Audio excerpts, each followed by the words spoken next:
복합 용도구역은 누가 지정할까? 지정권자 바로 공간 재구조계획 결정권자입니다. 아까 누구라 그랬죠? 원칙은 시도사, 예외 국장. 그래서 높은 자부터 쓰면 국장, 시도사들이 결정권자야. 그래서 최고 대파인 국장과 시도지사 이 자들이 바로 공간 재구조계획 결정권자고 이 자들이 복합 용도구역을 지정하는 지정권자다. 결국 도시 혁신구역과 복합 용도구역은 누가 지정한다? 바로 공간 재구조계획 결정권자들이 지정권자다. 이렇게 정리하고 어디다 지정하죠? 다음에 어느 한에 해당하는 지역에다 지정할 수 있습니다. 자, 첫 번째 산업구조 또는 경제활동의 변화로 복합적 토지이용이 필요한 지역. 두 번째 노후 건축물 등이 밀집하여 단계적 정비가 필요한 지역. 요 두 군데 3번 외우지 마시고 요 두 군데 이런 지역은 복합 용도구로 지정할 수 있는 지역 이렇게 정리하시기 바랍니다. 그럼 이게 왜 중요하느냐면 좀 전에 배운 요 전에 본 도시 혁신구역 지정 대상 지역 두 가지만 정리하라 그랬어요. 근데 복합 용도구역 두 가지 또 다음에 나오는 도시군 계획설 입체 복합구역 있어요. 그 세 가지에는 어디다 지정할 수 있느냐 그것이 서로 섞어서 시험 문제가 낼 수 있으니까 구분해서 세 가지를 여러분들이 정리하는 것 그게 중요한 거니까 이 두 가지는 여기서 기억해 두도록 합니다. 자, 다음 넘어가서 복합 용도 계획 포함사항. 그럼 복합 용도 구역 안에서는 무슨 계획을 수립한다? 복합 용도 계획을 수립한다 그랬었죠. 그래서 복합 용도 계획에는 다음과 같은 내용이 포함된다라고 쭉 들어있어요. 글쎄 이것도 일일이 다 외우기 만만치 않죠. 하여튼 이러이러한 일정한 내용이 들어간다라고만 기억합니다. 그럼 복합 용도구역에서 행위 제한에 관한 건 뭐로 정할까? 이것도 아까 똑같아요.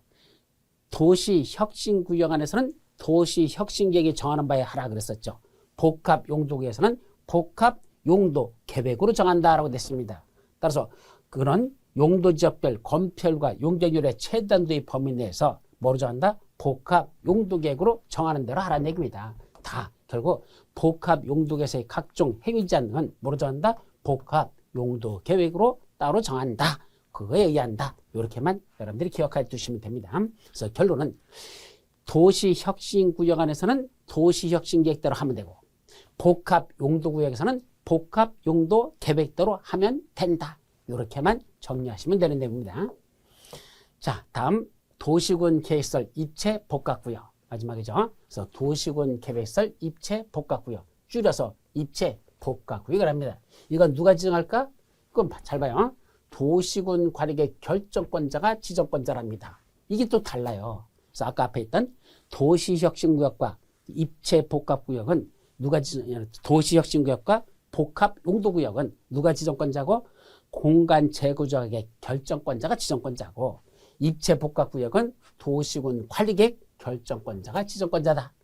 공간 재구조계획이 아니고 이건 도시군 관리계획 결정권자.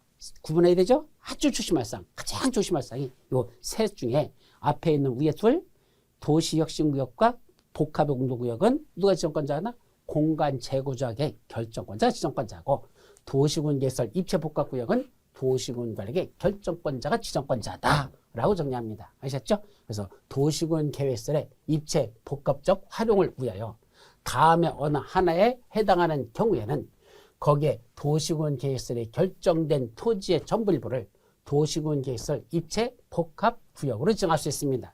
그 중에 세 가지 예고는 두 가지가 아니라 세 가지. 첫째, 도시군 계획설 준공된 후 10년의 경과한 경우 도시군 계획설 도로를 만들어서 공원을 주상했어. 그리고 몇 년이 지났다? 10년이 지났답니다. 그럼 그 도로 공원 앞으로 개량이나 또는 정비가 필요하다면 그런 지역은 입체 복합구역으로 정할 수 있습니다. 또 주변 지역 정비 또는 지역경제 활성화를 위해서 기반시설의 복합적 이용이 필요한 경우 또 첨단 기술을 적용한 새로운 형태의 기반시설 구축이 필요한 경우 세 가지 그때는 그거를 입체 복합구역으로 정할 수 있습니다.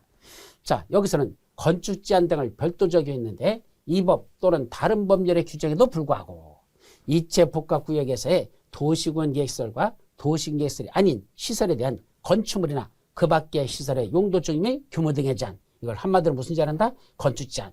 즉 입체 복합구역 안에서의 건축 제한이나 건폐율 용적률 높이 등은 뭐 한단다? 대통령 정하는 범위에서 따로 정할 수 있단다. 그래서 이 대통령령으로 어떻게 나올지는 아직은 나오지 않았으니까 나중에 확인되면 보도록 합니다. 다만 다른 법률에 따라 정해진 건축 제한, 건폐율 용적률 높이 등의 완을 완화하는 경우는 완화시키려면 뭐 필요하다? 관계 행정위원회장과 먼저 협의를 한 후에 완화시키려 합니다. 근데 여기서 제일 중요한 건 그때 건폐율하고 용적률은 최대 얼마까지 정하겠다냐?